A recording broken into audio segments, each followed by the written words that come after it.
Hey everyone. I wanted to talk about some interesting aspects of recent, agentic coding tools like Claude Code or Codex, etc., and how to leverage them, with the desktop or web versions of ChatGPT or Claude or Gemini, etc.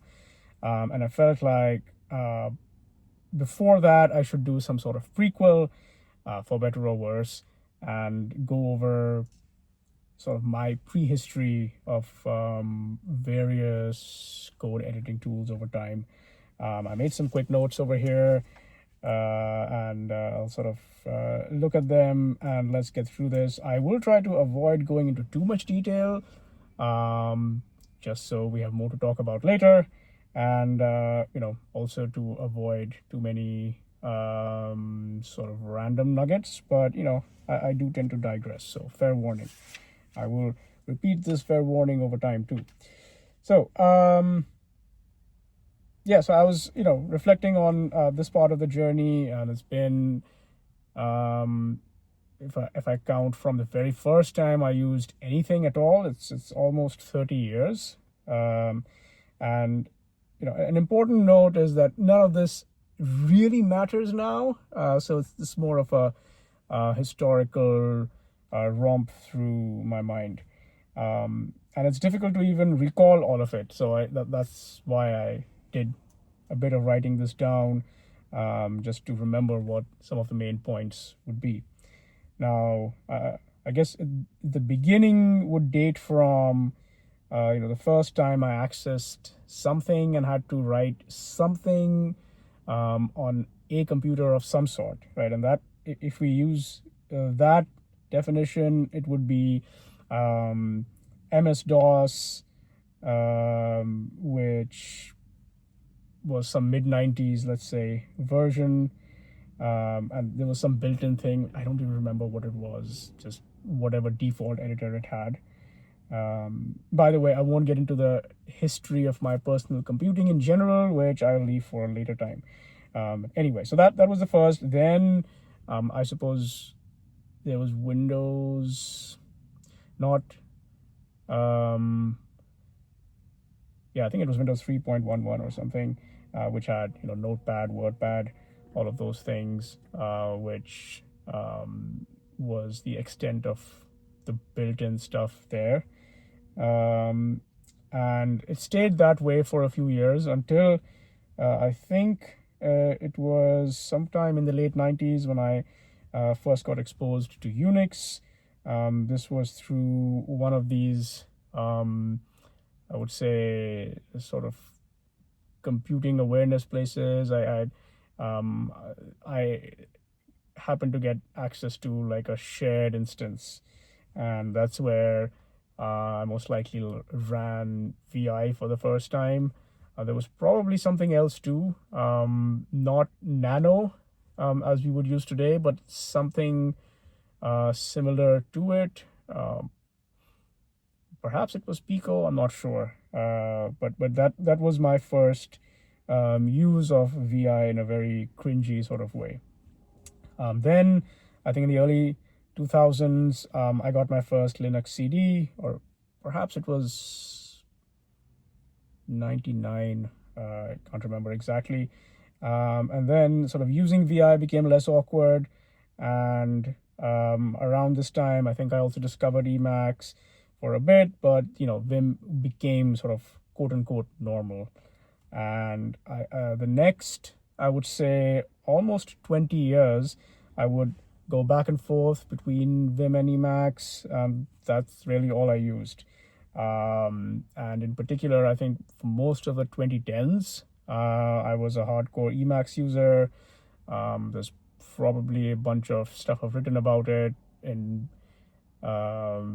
various bits and pieces online, some of which is probably lost also by now.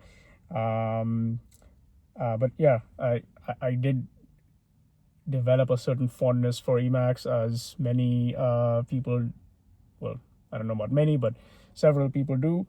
And this was also when I guess part of the Emacs lure coincided with a bit of the Lisp interest. But that is a much bigger topic, which I'll obviously have to leave for later.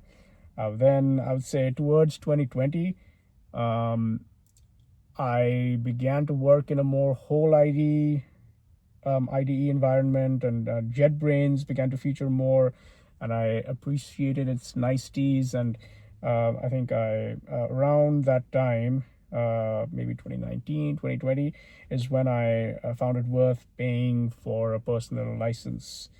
And also around that time, I was on and off using Sublime Text, which I still think is extremely underappreciated, because I loved its sheer speed then, and I still rely on that now when I need something in a pinch.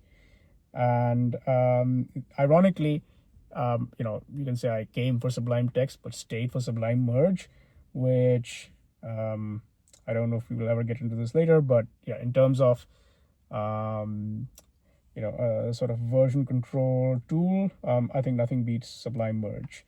It is equally underappreciated and a very trusty tool. So that was a rough guide of sort of everything that I used up until maybe 5 years ago. And ironically, and this is perhaps surprising to most people, I was never much into VS Code. And I was trying to think of why that is. And I think I got wedged between two overlapping eras in my life, where in the beginning, I never adopted it because Emacs was good enough for me, and VS Code was never as good for me. Eventually, there were factors that made me want to use it, but by that time, I discovered Cursor and jumped to that instead, and never needed to go through that intermediate phase of using VS Code. So that sort of brings me to the coding assistant phase, which is, as someone who's used these tools for a very long time, I see it. I see how it brings this sort of interesting transition where a lot of previous tools, previous editors, whatever you call them, had this great utility, but it's hard to stay relevant in the face of this extreme utility curve that some of these tools present. And I think it happened gradually. So first of all, I would say Copilot, got interest through its ability to write some simple tests. Things were not very useful other than that at that point. So I would say it was a curiosity, and I did not bother to try using it then. About around the time I jumped to using Cursor was when it had that magic tab completion sort of experience where it allowed you to progressively complete larger and larger flows all around through the the composer sort of feature where you can do this across files and so on. But the real jump, I think, came with model improvements. It's this just was the UX or the container for that experience. And I remember what a game changer it was to have, I think, Sonnet 3.5 available. And this was still the time when Cursor was happily letting us pay $20 a month. And I heavily used it or heavily abused it, depending on your point of view. And I think Cursor stayed as my main tool for about 6 to 9 months. And it's worth noting that despite the fact that I used Vim and Emacs for about 20 years, and I should put a small plug here for NeoVim, which is, I think this, of the two of them, it has retained like that fast experience with plugins, good integration with terminals, things like that. But in the end, the convenience just isn't there. And I would say, some big features were things like, or the other things that VS Code brought, and then it's hard to go back and give this up.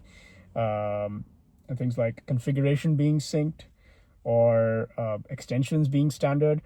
I had an extensive dot file, as many people do. I put it in version control in GitHub, which is a good practice. But obviously, being able to simply log in and have these have your settings and extensions and everything being available is something you take for granted now.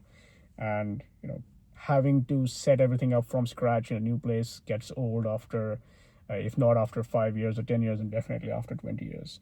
And the third big point was the fact that remote operations just work.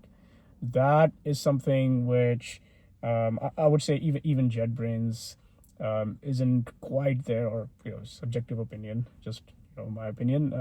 It isn't quite there, and the fact that VS Code and therefore Cursor does this out of the box in a smooth way, I think is a big factor, because it means that you get a much better experience right out of the box. And and then I think this year, I, along with many other people, discovered the magic of Claude Code, and others. So not to rule out Codex CLI or Gemini CLI, etc. And I think, in my opinion, it really makes all of what came before obsolete. And I'll get into this, or my thoughts of this, in some future video, because I'll have to write it down. Saying it is one thing, but there are many reasons why I feel that it's going to be very hard to go back to IDE only flow, much less sort of editor only flow. And I think it's absolutely transformed my relationship to code, its creation, its modification, and all the auxiliary stuff around it, the investigation, the inevitable rounds of code archaeology and design and things like that. But and this new mode is is exciting. It does feel like a true assistant at times, and I'm shocked at my own adoption of it. But I'll leave these details for another day. And it's been a long time sort of using and exploring and tinkering with all of this, and I hope I'll be able to write down and then share more of I guess sequels and tangents to this later. All right, that's all for today.